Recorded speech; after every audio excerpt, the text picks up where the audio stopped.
Welcome back to 360 Success. Today, joined again by my lovely bride, Amy.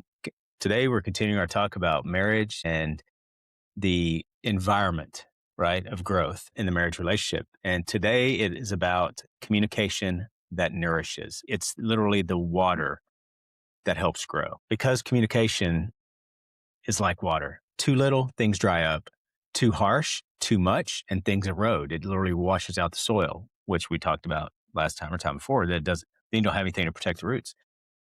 But the right kind, that's what brings life. And what we should have done is prior to starting to record, I was talking about how he didn't communicate clearly to me that we were doing 6 episodes and that AI can clean up stuff. Like, you did not clearly communicate. So there's that. But most couples communicate, but they don't connect. Wow, that's good. Yeah. They talk, but they don't connect. Well, and I'll say this, the difference between a man and a woman. So someone has a baby. Who are you going to get all the details on that baby from? The man or the woman? Everybody knows the answer. The women. You're not getting the They're details like, from me. she had her baby. Yeah. I'm like, yeah, but was it a girl or boy? How much they weigh? Is mom okay? It's healthy. Yeah, no. We need more details. Like, who's picking up the kids? Did you pay this? Well, most couples will talk, when we talk about they will communicate but not connect, is that they will just talk kind of like surface level. They talk logistics. What time are supposed to be there? Did you pay this bill? Who's picking up the kids today? Transactional. It's transactional. That's right. But they don't talk emotionally. And over time, if you don't have those emotional conversations, it's one more thing that creates distance. Yes. When we've seen it, we have a handful of friends who, would never have dreamt that they were not going to be married down the road. We never would have dreamt it. And looking back, you can kind of see signs when it comes to communication and stuff, but you thought they're going to overcome that. They're going to be.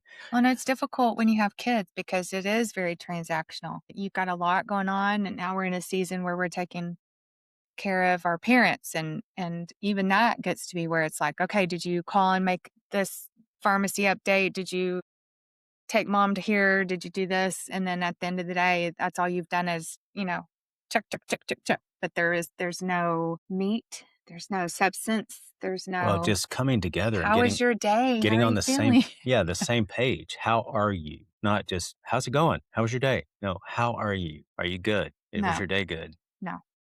You don't want me to answer that. I'm just kidding. Oh, I'm come kidding. on. I'm just kidding. Real communication is about really understanding, wanting to understand where you are and not just about winning, right?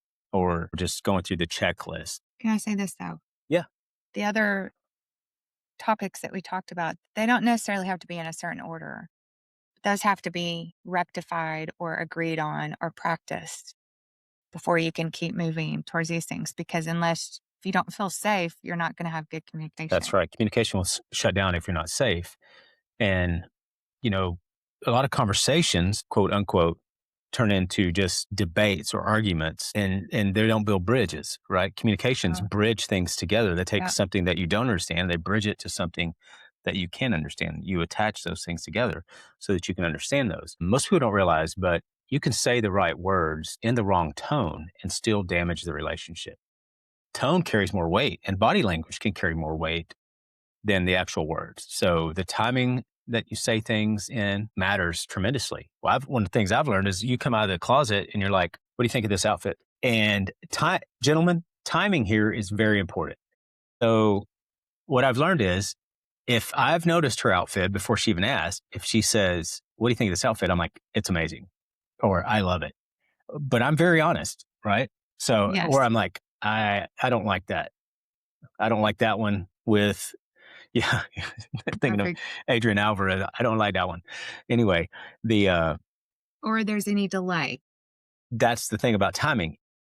So I want to give an honest answer, but I've noticed if I delay my answer and then I say, it's good. Nope. I'm changing. She's changing because she didn't feel confident in it before she asked me. What she's asking for is affirmation that this outfit is good. Right. Because most of the time I'm okay with what I have on, but every once in a while I'm like, I'm not sure I can pull. Well, and there's sometimes I'm like, I don't really like those shoes with that. And you're like, I don't care. I'm wearing it anyway. True. So, but that's because I have safety. You have safety, and you were wanting affirmation and wanting me to like it, but if I didn't, you were still okay. You're like, "Oh, I like True. it, it's comfortable, and this is what I'm wearing." But, on the flip side of that, if she's had a bad day, maybe we've had an argument, and she didn't ask for my input on her outfit fit, and all of a sudden, I'm like, "Are you wearing that?" That is a bad timing, and probably when I was younger in our relationship, I might have done some stupid stuff like that. Maybe, definitely. And to your mom, and she still talks about that. Yeah. Yeah, my mom asked me what I thought about her dress one time, and, what'd I say? It looked like it came from a garage sale. Yeah, I was it's like, probably in junior high or something. "Oh, I was hoping you were younger than that." And it was Mm, from Dillard's. yeah, which is a department store here. But if you try to resolve problems or solve things when emotions are high, you create more problems. It just makes Mhm. them worse. It's like pouring fuel on the fire. So, what does nurturing communication look like, Amy, to you? I'm a big eyes person. Oh, yeah. Yeah, so I don't like on Blue Bloods when Tom Selleck told his granddaughter to choose. She was on her She was phone. on her phone They were at dinner, and so I want eyes, and I don't want input or solutions right off the bat, and that creates that safety where I feel like he's intentional about listening to me, and he's going to listen and not start solving or interrupt me. sometimes I interrupt He because, has worked tremendously on that. but I'm still very ADD. And if I have a thought or an idea, Yes. sometimes it's got to get it on the table. Then we can go, Well, and I'm assuming everyone knows you fix people for a living, so it's hard not to yeah, whether it's you take consulting, you chiropractic. take in all the Yeah. information and you're assessing, you're diagnosing, you're like, Yeah. "Okay, here's what we're gonna do." But you're perfect. You don't need fixing. Man, I'm glad you figured that out. Yeah. Yeah. I Bible know says that's not iron sharpens iron. So as iron sharpens iron, so one man or woman sharpens another. But it's slowing down enough to actually hear each other, that in that safe place of communication, and then asking for clarification instead of jumping to assumptions.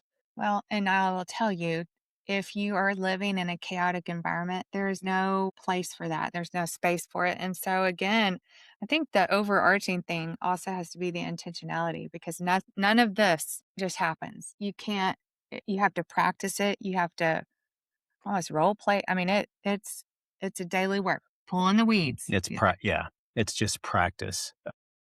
Speaking of practice, here's a simple practice. Once a day, have a conversation where your only goal is to understand. Your spouse, men, I'll speak to you because this is something that most men, we want to fix, want to give advice, want to jump in, but just seek to understand. That is the goal, not to fix, not to respond, Or just to listen. just to listen to understand. And then, tell me a little bit more about that and how did that make you feel? And, it's not a counseling session, but it's just so you can understand the depth of how that affected them rather than just, well, why didn't you just say this? Or why didn't you just do that? Mm. I mean, I'm still guilty of that. Sometimes you're like, I had a conversation with so and so that worked for us and this and that. And I'm like, well, did you just tell them this? Well, we've been together so long, we know how each other thinks. So you probably did.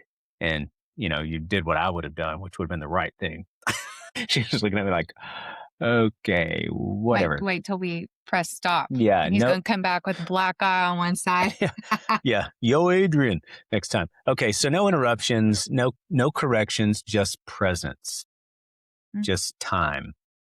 Communication is just not about exchanging information. It's about strengthening your connection with those that you care right. about, your "Hello, hello, spouse. hello." You know how we, like, move our phone Yeah, around like yeah. that? Got to get a signal, get that signal locked in.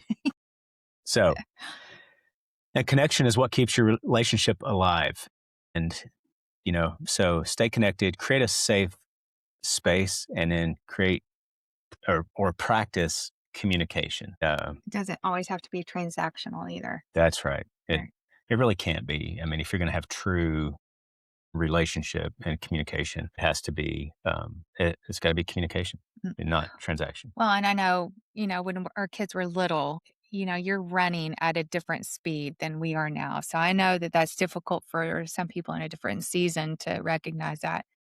All the more reason that you have to be intentional. Something we would do is we had to have time to decompress after work Mm, because we also worked together.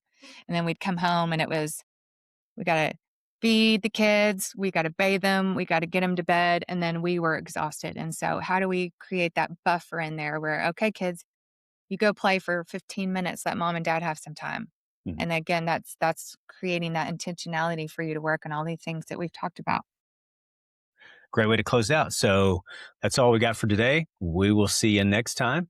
And we're going to talk more about relationships. And um, we'll see you next time.